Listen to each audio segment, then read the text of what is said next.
tengah sorotan publik terhadap pengadaan mobil dinas Gubernur Kalimantan Timur senilai 8,5 miliar rupiah, perbincangan justru melebar ke isu yang lebih sensitif. Seorang netizen yang budiman dengan akun @rburubian mengangkat dugaan kuatnya jaringan kekuasaan keluarga Gubernur Rudy Masud di berbagai posisi strategis.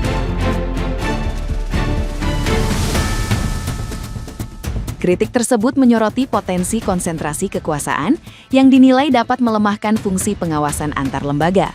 Netizen yang berbakti itu memaparkan bahwa sejumlah kerabat gubernur disebut menduduki jabatan penting di legislatif maupun pemerintahan daerah, sehingga memicu kekhawatiran publik terhadap praktik konflik kepentingan.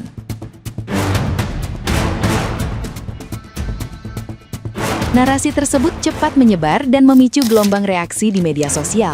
Sebagian netizen yang budiman mengaku resah dan meminta isu ini dikaji lebih dalam. Sementara lainnya menilai dominasi keluarga dalam politik daerah berpotensi meningkatkan resiko praktik yang tidak sehat dalam tata kelola pemerintahan.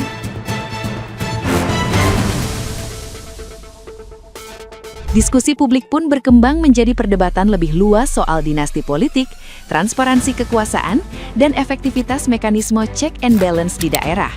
Hingga kini, polemik tersebut terus bergulir dan menjadi perhatian netizen yang berbakti.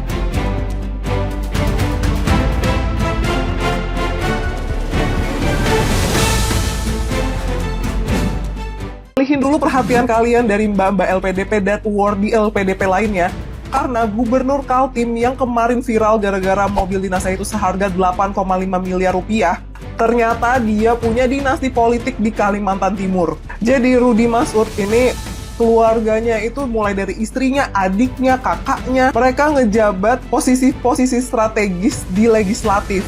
Abangnya ketua DPRD Kaltim, adiknya itu Bupati Penajem Pasir Utara periode 2018-2022 dan udah pernah terjadi OTT KPK pada Januari 2022. Bininya itu Komisi 5 di DPR RI dari Partai Golkar. Ada kakak satunya lagi yang perempuan, itu Syariah Masud, itu juga dia anggota DPRD di Kaltim. Terus ada abangnya lagi, itu juga wali kota Balikpapan. Gue udah pernah bilang negara ini tuh bukan milik keluarga. Ini udah kayak bikin dinasti di Kalimantan Timur. Gak usah lo pada bilang, yang penting kan dia dipilih oleh rakyat. Diam, kata gue diam sih. Pejabat-pejabat daerah dipimpin oleh satu keluarga, itu nggak sehat.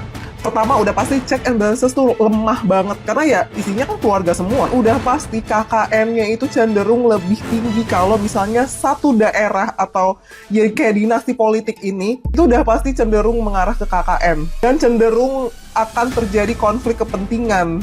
Kalau satu daerah ini dikuasai oleh satu keluarga, ini negara atau usaha keluarga, bisnis keluarga, kayak nggak ada orang lain aja. Menurut kalian gimana? Coba deh komen. Nah, gimana nih menurut netizen yang terhormat? Silahkan berkomentar ya. Setelah kemarin ramai terkait dengan mobil dinas yang mencapai 8,5 miliar dan katanya untuk menjaga marwah pimpinan termasuk wilayah Kalimantan Timur, sekarang netizen kulik siapa keluarganya Gubernur Kaltim ini, gitu ya. Ternyata kakak, adeknya, bahkan istrinya adalah keluarga atau bagian atau anggota keluarga yang punya jabatan-jabatan politik dan sangat luar biasa karena netizen berhasil mengulik itu semua. Bahkan sampai ke urusan passionnya si istrinya itu juga dilihat dan dikulik sama netizen. Jadi untuk para pejabat ya di era media sosial hari ini, hati-hatilah pernyataan dan sikap kalian bisa menjadi bumerang buat kalian sendiri. Kuliklah sampai sedalam-dalamnya. Luar biasa memang Gubernur Kalimantan Timur ya. Dia bisa menjaga marwah Kalimantan Timur dengan baik. Membeli mobil 8,5 miliar demi menjaga marwah Kalimantan Timur. Enggak hanya itu, demi menjaga marwah Kalimantan Timur, gubernur yang cacat logika ini, yang otaknya rusak ini, yang nggak tahu ngomong ini, yang istrinya kampungan banget gayanya, itu harus mengeluarkan dana APBD untuk menyewa orang yang pandai bikin konsep pidato, supaya pidatonya bisa lebih berkelas kayaknya kedengarannya ya di depan masyarakat Kalimantan Timur ya. Mungkin ya gubernurnya ini juga nggak tahu kayaknya pakai ChatGPT, sehingga harus mengeluarkan dana yang entah benar nggak tuh dananya itu beneran 80 juta dibayar buat konsep pidatonya. Jangan-jangan cuma dibayar 100.000 orangnya, terus di APBD ditulis 80 juta. Pilihan siapa pemirsa? Pilihan warga Kalimantan Timur yang dipelihara melalui ormas-ormas, yang dipelihara dari kegiatan-kegiatan keagamaan dan lain-lainnya. Bercanda, peace. Salah satu statement pejabat yang paling lucu tahun ini, marwah atau harga diri sebuah wilayah itu hanya ditentukan oleh seberapa mahal mobil dinas dari gubernurnya. Bukankah marwah sebuah daerah, sebuah wilayah, seorang pimpinan sekelas gubernur itu ditentukan dari seberapa besar dia mampu membuat masyarakatnya sejahtera, seberapa mampu dia membangun wilayahnya menjadi wilayah yang lebih maju. Buat apa mobil mewah kalau masyarakatnya masih banyak yang kekurangan, masyarakatnya masih banyak yang miskin? Lalu apa hubungannya mobil dinas mewah dengan prestasi yang bisa diraih seorang pimpinan wilayah atau gubernur? Nggak ada korelasinya. Buat apa mobil dinas pemimpinnya tuh mewah, tapi jalan-jalan masih banyak yang rusak, sekolah-sekolah rusak, puskesmas rusak, masyarakat masih banyak yang miskin, anak-anak terlantar juga nggak keurus. Jadi buat apa? Apa pride-nya? Apa bangganya punya mobil mewah di saat masyarakatnya masih banyak yang kekurangan? Pertanyaan saya satu, Pak. Bapak nih lagi ngejaga marwahnya siapa? Nggak usah bawa-bawa nama masyarakat, Pak. Tuh, urusin tuh istri Bapak lagi cosplay jadi noni-noni Belanda. Ngapain begitu? Ya Allah. Lagian ya, marwah seorang pejabat itu bukan dilihat dari kendaraan yang dia pakai. Seberapa berhasilnya dia memimpin suatu daerah dan memberikan kemakmuran pada masyarakatnya. Kalau dari kendaraan itu dinilai bahwa itu marwah dari suatu daerah atau masyarakatnya. Bukan. Itu ego pejabatnya, pengen kelihatan menter, pakai duit rakyat. Pak, mendingan terus terang, Pak, saya ingin menjadi pejabat itu karena pengen korupsi. Jangan bobo masyarakat, jangan bobo warga. Aduh. Pak, mending saya ini sampai nggak bisa berkate-kate, Pak. Yang begini lolos pula jadi pejabat, entahlah apa yang dites sama pemerintah. Ada yang gatal dengan saya mendengar ini dan melihat ini? Ya, kata Mutiara harus keluar. Pak, kenapa nggak minta aja? Masa kepala daerah minta dong keranda buat pengantar mayat? Siapa tahu Bapak mau menuju Siratul Mustaqim sekalian untuk menunjang kinerja yang bagaimana, Pak?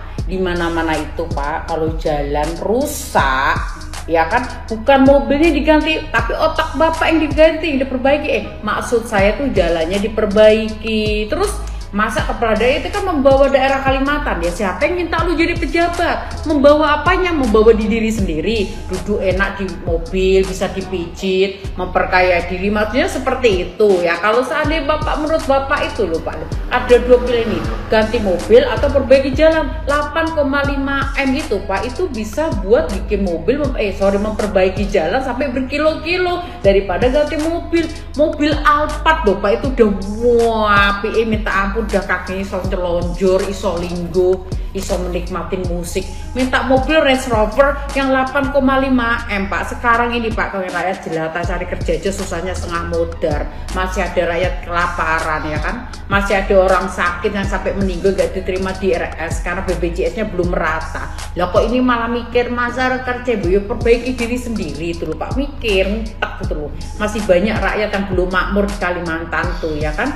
Ini kalau nggak salah ini Bapak yang negur Pak Kadem itu kalau nggak salah, si paling YouTube. Lah mending Pak Kadem si paling YouTube bantu orang, bantu rakyat jelata, bantu orang-orang di jalanan ya kan. Makmur ya, dapurmu tuh apa Pak, udah berkontribusi apa selama 1 tahun di Kalimantan ya kan. Buset dah, untuk menunjang Jangan jangan ngacak raimu wis koyo ngono lho, resakan tingkah. Jangan, maksudnya menunjang bukan rakyat, menunjang diri kamu sendiri, menyenangkan diri kamu sendiri. Jan, tak delok-delok background-nya ya kakangnya jadi gubernur daerah ngendi, kakangnya lagi jadi anggota opo, adiknya jadi anggota, was koyo iki ceritanya malah koyo anu yo. Apa jenenge?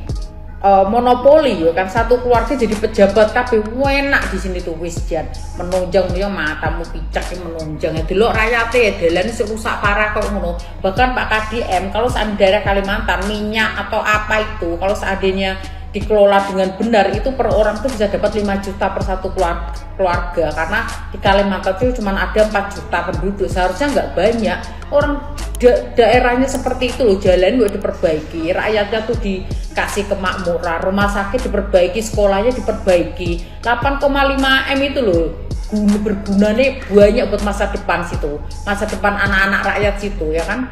Ya kalau sekolah diperbaiki lagi, guru gaji honorer dinaikin lagi ya kayak kemarin di NTT atau di mana aku lupa, Papua tuh gaji guru 600 dipangkas jadi 200 untuk opo ya kan, untuk opo nganggung nguntale nggak cukup. Luar biasa pejabat seperti ini, luar biasa ya kan. Kalau janji manisnya minta ampun, apalagi bojone itu kemarin tuh ya kan, videonya nyebar lagi ngunjungi rakyat jelata, lagi jualan bajunya ala noni atau apa. Kenapa nggak pakai baju sekalian nganu apa, baju princess kayak baju princess Annabelle sekalian ya kan. Heran aku, luar biasa. 8,5 M kok buat ganti mobil ya kan, anggaran segitu tuh gede Pak ya kan, gede. Coba busukan, lihat no rakyat jelata gak usah busukan, jalan nih lo bosok ngono. Isek pemikir peganti mobil, janganlah kita mau orang Kalimantan nggak butuh membawa pemimpin kayak gini, nggak butuh biar sih kelihatan apa gak langsung.